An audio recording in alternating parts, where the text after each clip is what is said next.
Hi, everybody. Welcome to iAM Learning's Hybrid Working podcast, episode 1. So I think we'll start with just introducing you guys to who we've got on the call today. I don't know if you want to kick things off. Tom Moore.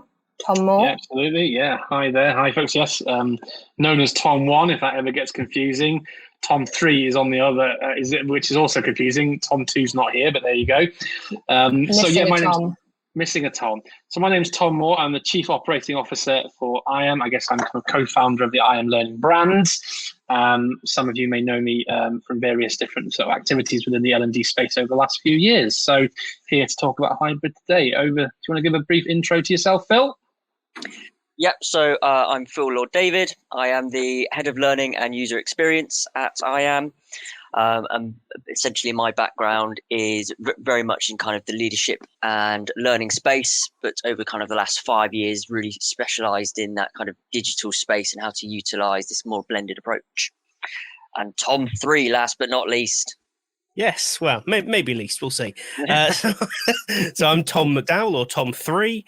I'm the Senior Instructional Designer at iAM Learning, really working with all these guys to pull together and build really fantastic learning experiences. Thank you. And I'm Gemma Glover. I have been described as the shiny new L&D Manager. I am. My background is people management, operations, and in the learning space as well. So I think back to you, Tom 1, then for a bit of an iAM background summary and kind of why the hybrid working conversation is relevant to iAM. Yeah, absolutely. So I think we thought that, I suppose at the moment, everywhere you look right now, sort of hybrid, you need to log on to sort of LinkedIn to see it's up there, various conversations, but we thought we'd tackle it rather than just talking about it in one instance. We wanted to try and break it down. So this is going to be the first of a number of podcasts we're going to do around the topic. If you've not been introduced to iAM Learning before, we've been around now since the start of 2019. Essentially we're an off-the-shelf learning content provider, but I think rather than just being sort of, kind of creating generic, kind of content, we're all about creating content for the right reasons. And our sort of approaches around using visual communication, storytelling, and really about, thinking about the whole sort of learning experience in its broader sense, about driving that from creating content that drives the behavioral change you want. It has the learning outcomes you want. So we're all about that kind of instructional design. Hence why some of the kind of folks that we've got on this call. So I think we play very nicely into that space around hybrid working. And so I think we thought that doing a series around that and weaving in some of the content we've got and some activities, but hopefully really talking about what we mean by hybrid working and why that's relevant to the learning and development industry right now would make a great series. So over the next few weeks, we're going to roll out 5 episodes in total, talking initially about kind of what is hybrid working. And actually, interestingly, iAM Learning is a great example of a hybrid organization. In many ways, we've been remote before the pandemic even hit. But so we'll get into that in more detail. And then we're going to talk about sort of the long and short-term considerations of hybrid working. It's not just something that I think that's sort of, here now, it's going to be around, and what does that really mean, for L&D and for industry in general. Talk about in episode 3, how we can use technology successfully within that sort of hybrid working space. I think the one that we're certainly really excited about is hybrid working and the role of leadership, how we probably need to sort of shift leadership given this sort of new world we find ourselves in. And then episode 5, talking about how we adapt learning approaches, so how we can flex our learning solutions, how digital transformation all play into that, and maybe a bit of a sort of an emphasis around culture. So that's the breakdown that we're going to have across this series over the next few weeks. Thank you. So I think we're kind of all aligned with, in terms of what hybrid working means, we're talking about that mix of people working from home and in the office, and kind of how you manage that. And some businesses have already been working like that. Some have been pushed into that setup because of COVID. But why do we think it warrants such consideration in terms of L&D? Who would like to start us off with that? Wow, I'll give it a stab, I guess. I mean, you see a lot of talk out there, don't you, about that over the last 12 months is kind of sped up probably like a good 3 to 5 years worth of transformation and technology coming into the business, haven't you? So I guess it's kind of twofold to where learning needs to be fitting into this, doesn't it? It's how do we adapt this? Because a lot of people will still be face-to-face traditional style. There's kind of this big rush, wasn't there, to try and get Zoom, and how do we adapt the classroom to become online and try and run the same programs but in an online way. And I guess the flip side of that is, if you're bringing in all of this technology that we're going to be discussing again in another podcast in more detail, that obviously people need to be trained on how to use it and use it efficiently as well, don't they? Just to add on to that, actually, I think there's a really interesting element where over the past year and a half with the pandemic, we've had people working from home for the first time, but the business is not necessarily adopting a truly hybrid approach. It's been a kind of, well, you have to work at home, as opposed to we're changing how we work. So now, as we see more businesses maybe say, well, actually, we're not going to bring everyone back in, there's going to be quite a significant cultural shift required. And I think that's one area where learning can always support a business, is in making sure cultural change and behavioral change goes, in the right direction, making sure everyone's aligned, working towards the same goals. So it's a real opportunity in the learning space to make a really tangible difference for businesses. And working closely with HR as well, let's not forget them in all of this, that we still got that duty of care and the welfare of mental health and stuff like that of people who are working on home. There's a whole realm of challenges there, aren't there, about making sure that people are still in a safe environment as such, because you have your traditional DSE assessments in the office, don't you? But how do you adapt and change that to when somebody's working at home with their own equipment and stuff like that? You've still got a responsibility there from a HR point of view as well. Yeah, I think, I guess, from my point of view, I think there's been a bit of a paradigm shift that's just been waiting to happen, actually. And I think if you look back even before the pandemic, the various movements that we've witnessed, but things like, it's okay not to be okay. So the whole thing around mental health. But actually, all these things were maybe pointing towards a position that actually people recognize, or want a better balance between that work and life, and the flexibility, that comes with that. So I always think we were head down that path anyway. And that maybe that, as you were saying, Tom, the forced position on that means that consequently coming out the other end of that, people, if we look at us as a business, for example, we went into the office one day and we decided on that morning, based on everything we were hearing, that was it. We weren't going to come back the next day, and we literally packed up shop and didn't come back. But we proved over that period of sort of 12, 15 months, we actually scaled our business significantly from sort of a team of about 8 to a team of about 25, grew the business, 300% or whatever as well in that same period. But we did that remotely without needing to be in the office. So we almost proved that we can do everything that we said we never thought we could do, but we did it remotely. So it's almost like now when we're doing things, the default position is almost like, well, we don't always need to be together. It's nice to be together and there's benefits to it, but it doesn't have to be the starting position, I don't think, anymore. I guess one of the big challenges as well is, obviously, like we said, thinking about it from a business perspective of catching up. We had this reactive situation, but also the personal side of trying not to assume that everyone wants to work from home, that they have the correct setup, that's where they feel productive and comfortable. And then how the business, I guess, accommodates so many different, such a diverse array of those preferences and situations, and how we make sure we're looking after people and doing what's best for them. I mean, what do you guys think about that dilemma? Yeah, I read a really interesting article this morning, actually, that was just around that, which was saying that there was a business that had posted and sort of put up a load of research that they'd done, and they decided that as they were coming back into this sort of world of of everyone being sort of more free, I suppose, that they were going to switch to a 4-day working week, but a 4-day flexible working week where people could work from home and could work from the office. And they sort of, I suppose, if you like, they mandated it. They sort of said, this is what we'd like to do as an organization. And they actually had a huge amount of pushback because they sort of said this is what they wanted or what they felt people wanted.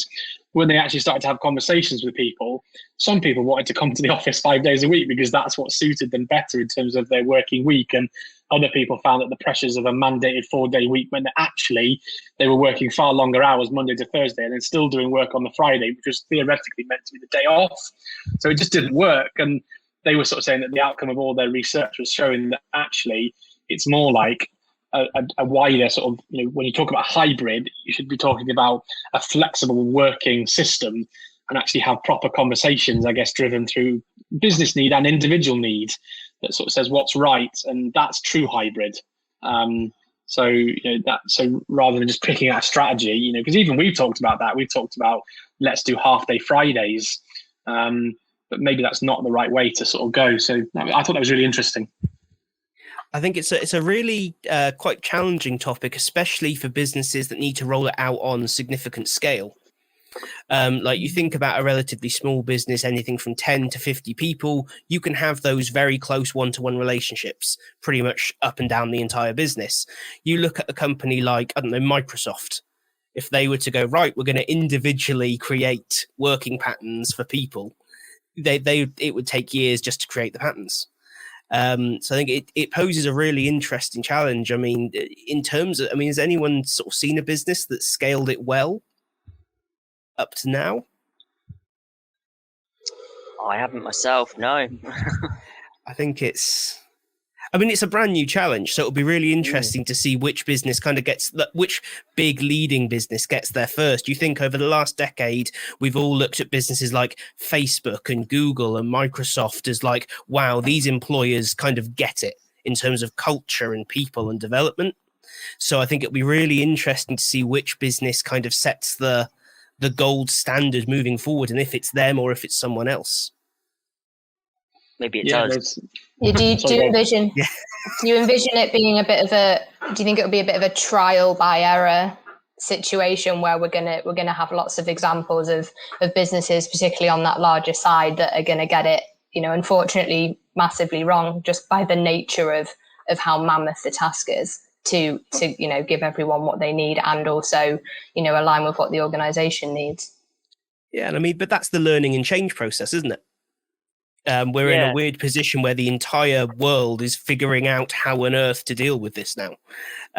So I think the biggest thing will be who embraces that fact and says, look, guys, everyone in the workforce, we're going to get some of this stuff wrong, but we're doing it for the following reasons.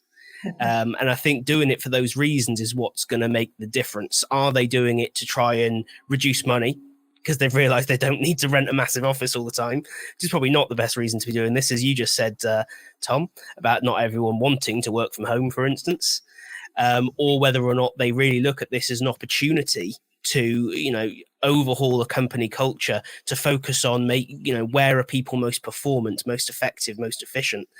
I think that'll be what makes the difference. Everyone's going to make mistakes, but I think what's driving the change is going to make a real difference. Yeah, I think key as well, isn't it, that everyone starts. I know they should anyway, but all strategies should be aligned to the same end goal, shouldn't they? And I think this is going to kind of shine a light to actually say there's a lot of departmental strategies that don't necessarily align to each other, whereas everything's going to have to go in parallel with it. It's all going to have to shift in one go, isn't it? Because you can't just say, well, great, let's do it, because you've got your technology that you need to put in place. You've got a different way that you need to lead your people and how you manage your people. You've got a training aspect there. How do you suddenly train and shift all of this? So you've got a lot of strategies that are now probably that weren't having to realign themselves. Phil, what do you think are some of the kind of common pitfalls around that? The stuff that it's going to be quite easy to make a mistake on in terms of learning. I think the potential risk is that we suddenly, because everyone's remote, we assume that all learning needs to be digital, and there will always be that need for face-to-face in this blended approach. And yes, e-learning and online learning warrants itself to a lot of topics, But this is where I think company needs to kind of say, well, what's a course? What's a resource? What tools do we give people to self-serve themselves, like knowledge bases, rather than it having to be a standardized course? This comes back to what Tom 3 was saying, in that we need, a business really needs to say, what do I need to make people successful and thrive? And let's go with that solution or solutions, not follow the trend and just see what everybody else is doing, because that might not work for them. Yeah, or think that they can kind of introduce an all singing, all dancing LMS, and that's, solution first, and then expect that everyone will just engage with it, and everyone can use it, and it's what they need, and it solves all the problems. Yeah, exactly. Yeah. I mean, it kind of feels like we might see a true resurgence of proper needs analysis in the learning world, and that becoming a real standard again, which kind of faded away as we made the jump into more digital focused. You sort of read a lot in the community that needs analysis kind of gets pushed to the side because it's got to be an e-learning, it's got to be a this, it's got to be a that. And hopefully this just really prompts people to think, well, actually, how is the blend right? Have we got the right blend of face-to-face interactions, webinars, off-the-shelf content, bespoke content, digital, face-to-face, practical? Because I don't think there's really any situation in which any one is the right way to go. I know it's always the debate of what is the right blend, and that's going to be different for every business. But hopefully that debate now happens rather than just being assumed to be, well, it's all digital because digital's new, and it's all bespoke because, well, we better do it ourselves. Whereas in actual fact, getting that blend between what's worth doing bespoke and actually what could you get a much better result from an off-the-shelf content, I think is going to play a big role in what happens over the next year or so. I think as well, something you were touching on there, maybe just about needs analysis, but it's kind of coming back to the fore. But I think with a lot of this stuff, maybe actually just going back to the basics around change management as well. I think you see a lot about digital transformation, for example, but actually digital transformation at its heart is just another type of change management. And I think actually a lot of this is about going back to there's a change that's required here. Therefore, if you're going to do that change, what are the steps that you would go through? And actually, that therefore, we've touched on there about what you need to explain why the change is happening. You need to outline, I guess, why it's happening, the reasons that you're doing, the particular change in the organisation. I guess a lot of it's therefore underpinned by sort of a strong communication. So the process change and maybe the technology change, whilst they'll have their complexities, probably can happen, and for some organisations can happen quite quickly. But it will be that cultural change and the communication for why, and maybe just opening up, as we've sort of started to explore here, about actually that some of this we might get it wrong as a business. It's probably just being that, having that agility and maybe even just that transparency that says we're going to try things here, and if they're working, then let us know, and if they're not working, then let us know as well. And then recognizing that you might need to adapt as you go.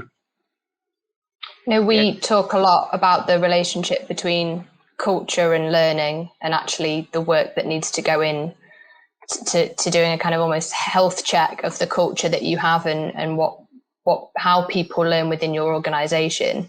And I guess one of the big challenges here is if you've suddenly got people not knowledge sharing together, not necessarily social learning in that face-to-face way, then you also need to think about the impact that has on your culture of team bonding and collaboration, and how that affects how learning can happen and the opportunities for it.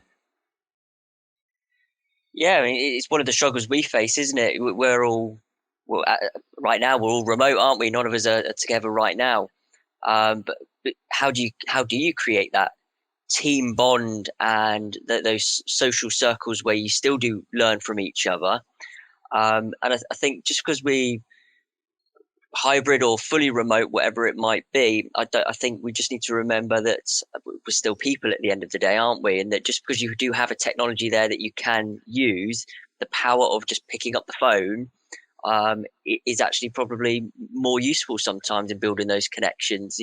When you've got instant messaging systems in place and emails, death by emails, a lot of companies used to have, but just pick up the phone and have a normal conversation with people, and you can still shift, I think, some of that great social aspects that you were doing, like those meetings that would be creative meetings where you bring the ideas and you brainstorm and do that stuff. There's different ways of doing that via Zoom calls and that sort of stuff. So I think it's just looking at how do you be flexible to get the same result that you need.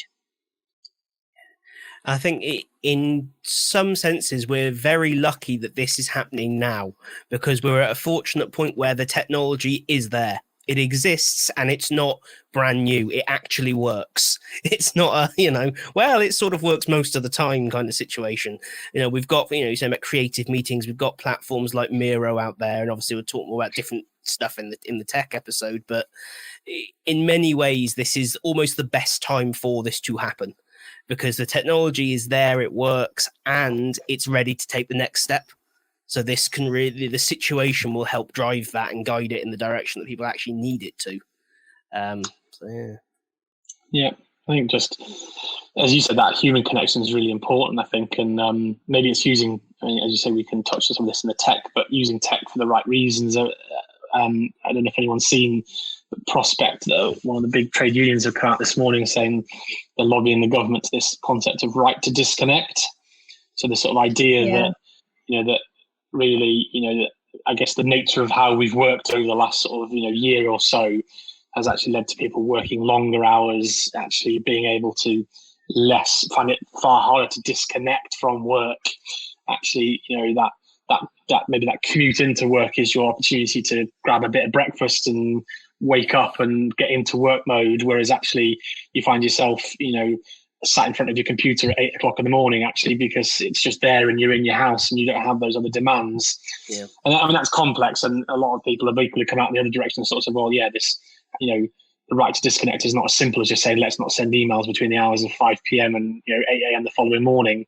But I do think that sort of, I guess what we're sort of all saying here collectively is this: there is a lot around the culture and that side of things that really underpins this. There's a danger of that out of sight, out of mind problem, where I guess a lot of home workers fear that if they don't go that extra mile, if they're not sending emails, late at night, then their managers or the company isn't seeing the graft and isn't going to, put that effort on the same level of someone else that's in front of them and working. So you feel like you have to go to that extra mile to prove your value, which is, I guess, a kind of dangerous pitfall of the home working setup. Yeah, totally. I mean, I've always been a big believer of it's the output that matters, not the hours you put in. And likewise, it's the 80% output. I've definitely had people sort of get in touch as well. I've got an appointment tomorrow. Is that okay? And I'm like, yeah, it doesn't bother me. If you need that hour out or whatever, and actually you decide that your working day is going to be a little bit longer, or you're just going to make those hours up later, or actually you take that hour out and you still get the 80% done that matters. I really don't mind about the other stuff that doesn't happen.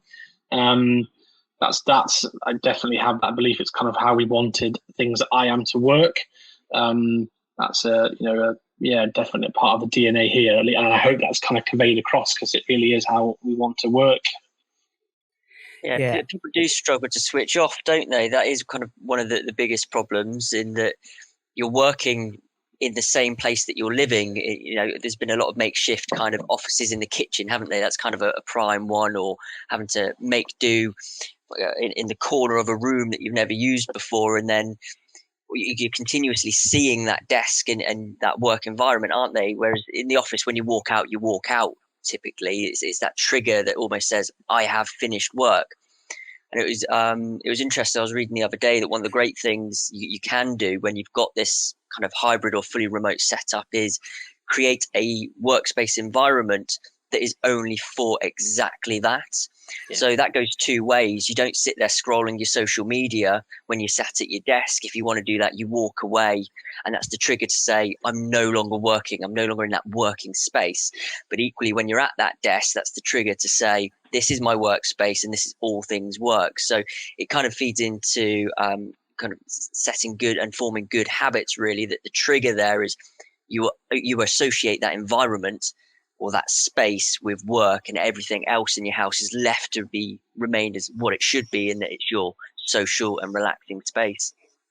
And I think, just from my perspective, that's the key difference between where a lot of places have been up until now and where actual hybrid workforces moving forwards will be. So if, for instance, you've just had to work at home, but you know full well that the moment your business is able to have you back in the office, you're all going back into the office. Contact centers being a prime example. Realistically, contact centers are going to mostly operate from actual contact centers for a whole, for cybersecurity and practicality reasons.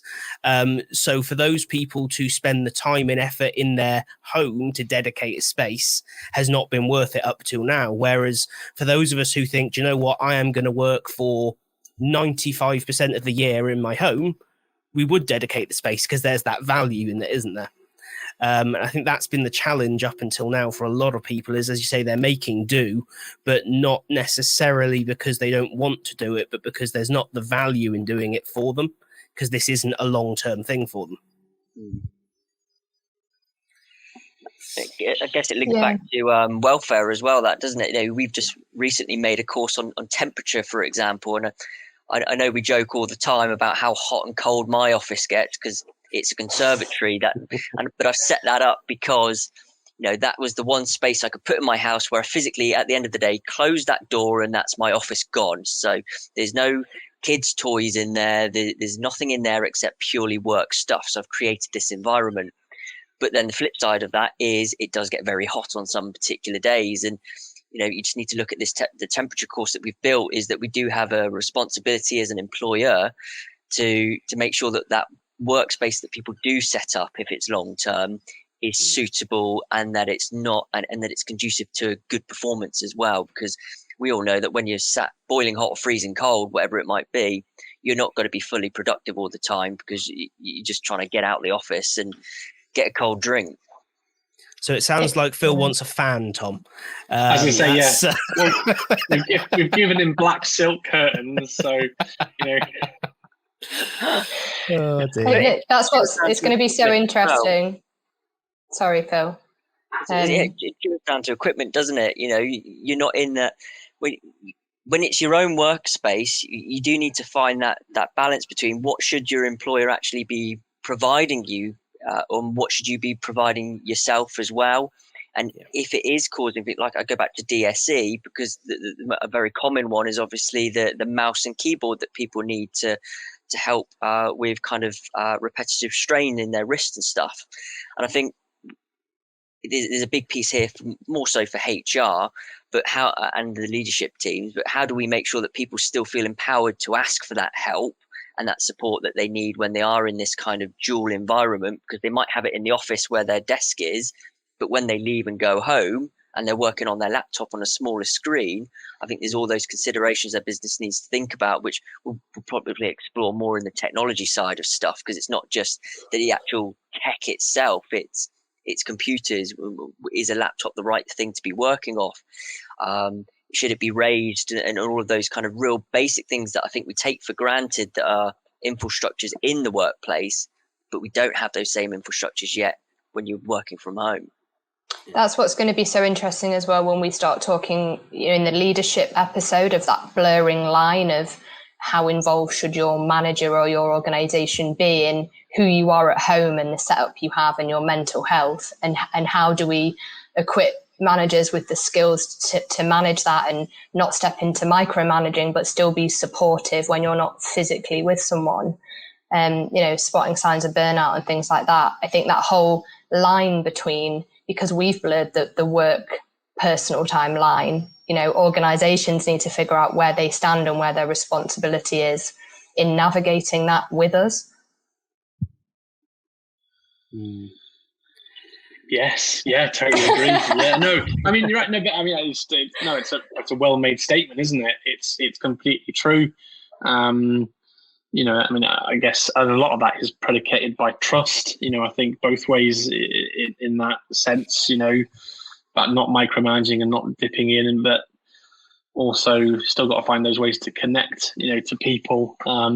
on that personal basis. I wondered as well. I was just reflecting because I guess we focused there quite a lot on some of the maybe the less positive aspects, but I think as well, obviously the beauty of hybrid and home working is all the other sort of things that come from it. I guess the fact that I see a lot of people that I think are making that real effort on LinkedIn that, rather than being stuck to your computer, actually people now making that change and saying, well, actually, I'm going to do these meetings and take them as meetings on the go, and they go for a walk.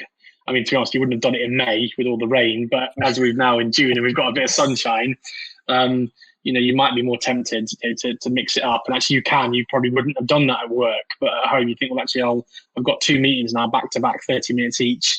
You probably wouldn't do it if it was a really critical client meeting where you wanted the right environment. But if you're just catching up with a colleague, going and having a walk and getting out and mixing the two is a great way to do it. As well as actually you can get up at lunchtime and go and have a proper meal. Whereas I know if I'm out and about, I'll probably just nip to some shop and grab a packet of crisps or a chocolate bar and make do. Whereas, I don't do that here. So that there's all those other kinds of side benefits that actually you get from this kind of way of working now. So it's why it's so personal, isn't it? Sorry, Tom. No, I was going to say exactly that. I was going to say it gives you for the first time the option to actually work in a way that allows you to be efficient. I think in group office environments, there is a certain level of pressure to not work in a way that is different to everyone else around you. For better or for worse, that's the human condition, isn't it? We all want to be accepted and part of the group and all this kind of thing. And so it's quite difficult to say, I'm going to work in a completely different way to everyone else. Whereas when you do have your own sort of private working space or you're working from home, you can do that. Because again, focusing on the results, as long as you're creating great results or you're achieving your targets or whatever it is that you do in your role, you're then able to do it in a way that allows you to do it efficiently and effectively, rather than having to work in a way that suits everyone, which usually means no one is 100% happy with it because it's all compromise, which is always a challenge in the office. Music so was always a huge benefit. Yeah, music exactly. was always a classic one when you're in that office environment, isn't it? People think you're being rude if you plug your headset in and you're listening to music because you're trying to tap away at a report or concentration on what you're doing, and you just want to kind of get in the flow of work. Whereas you don't have those challenges, do you? Because people aren't kind of saying, well, why you're being rude, so therefore you shouldn't be listening to work. But if that's what makes you productive, then do it. I've got music on pretty much all the time, and it just helps keep that flow for me. It's, like you said Tom, it's people can finally actually create a workspace that is set up for their individual performance needs, and then there's that flexibility as well, and this kind of unexpected benefit that we've seen where you've got things like childcare issues. Typically in a solely work environment where you have to go into the office, if you have a childcare issue, that's a day off of special leave that the company is obviously having to pay for depending on their policies. Whereas now you can still manage that and have that balance of, well, okay, you might get interrupted by your kids every now and then wanting food every 10 minutes like they always seem to do. But suddenly you can still remain productive and do your working day and flex that slightly, maybe work a little bit later to allow for the time in the day that you maybe lose. So there's added benefits there of days that you're not losing as a business as well, because we can be more flexible. Yep, totally. Yeah, I mean we've all been on calls where, I've done them myself, where suddenly you've got a little one sat on your knee or whatever, or someone's, dog barks or the doorbell, but we've not had it yet in this call. But the point is, I know that the last 12 months, I think, has made everyone, actually it's made it more human and more connected in some ways, because people, even now to the extent that actually you kind of go on calls and everyone would be, sort of suited and booted or whatever, or dressed up, and actually that's immaterial to any kind of output. I mean, Phil regularly wears a string vest, but I don't judge him for it. But it's like, no. But the point is, you wear what doesn't matter. Yeah, absolutely. But it doesn't matter. It's like that actually you be yourself more. It's more authentic. And that I don't think you can underrate. You don't underestimate the power of that, really. That's an interesting point you make there, actually, Tom, is it? Because in the office environment, there's always been, in some companies, this debate about dress down Fridays, and is it actually less productive because people aren't in work clothes, so to speak, so that therefore they're less productive. But I think it just shows that actually clothing has nothing to do with it. For some people it might. For some people it's a great trigger, isn't it, that says, right, I'm in my work clothes, therefore I'm in work set of mind. But I think as we've transitioned and we've got more used to it, I think really people have come to realize that it's more of the mindset of the work rather than the clothes you wear that puts you in that mindset. Yeah, totally. I mean, go on, Tom. Go Tom 3. No, I was just going to say, I think that also really relates to what you're measuring. And I think we're seeing a change in businesses measuring, going from how many hours have you been sat at your desk? How many calls have you? We've kind of moved away from those, what have always been silly metrics because they don't actually result in anything, to what have we achieved? What's the customer satisfaction? What's the end product looking like? Are we hitting, these longer term goals? And that's really positive because it highlights the fact that these things don't matter along the way. So it gets us to stop thinking about, bums on seats and hours spent on, as opposed to, is it great? Yeah, cool. Then everything's fine. It's a new way of thinking, I think, for a lot of organizations. Yeah, totally. I mean, I did 2 years at Talk, and there was no dress code there. I mean, it was more a kind of case of you dress in what you feel comfortable. So if someone did want to come in, in a shirt and tie because that's what they felt comfortable in, so be it. But actually, even those people kind of made it more individualistic. So people would come in with, their kind of bold shirts or their crazy ties or whatever was their sort of their kind of fashion sense, I guess. But actually, everyone was way more relaxed, and we just focused on what was important, as you say, the metrics that actually mattered in terms of, business performance. Yeah, totally. It'll be interesting. Treating adults like adults, isn't it? Yes. All I got from that was who wears shoes, Phil? Yeah, I'm always intrigued. Do you guys put shoes, when you're working at home, do you put shoes on? It's one of those dilemmas you ask yourself each morning. It's like, well, I'm not going outside, so do I put shoes on? Yeah. It's funny when I first started working at home, yes, and a shirt and jeans and a belt, and then things just finally kind of fell away as time went on. I'm not going to stand up during this stream, but we appreciate that. I assure you all, I am wearing articles of clothing sufficient to leave the house in, but no, not socks and shoes and things like. But that's a nice option to have. You do that in the office, and you become that guy immediately. It's like, oh, the one with the feet. It's like, oh, that's. Yeah, I guess in summary, we're talking about this vast array of unique preferences and situations and benefits, and other people that are finding it difficult to work from home, and just the huge task of unpicking that as an organization so that you're still achieving what you need, that you're looking after your people, and like you said, Tom 3, how you then maybe try with that leadership shift of how do we measure that?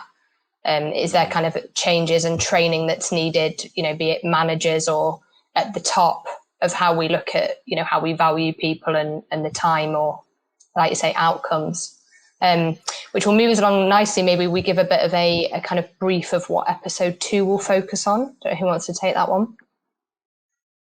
Yeah, I can take that. I guess, I agree with that summary. I think, for me, I guess just like we've had a conversation today, I think part of what we're trying to sort of promote here is start your own conversation if you haven't already. I think, because I think that's the thing, stuff like even just saying that company that mandated 4 days and actually realizing that wasn't the approach. I think it is just start that conversation, understand, your business needs and your employees' needs.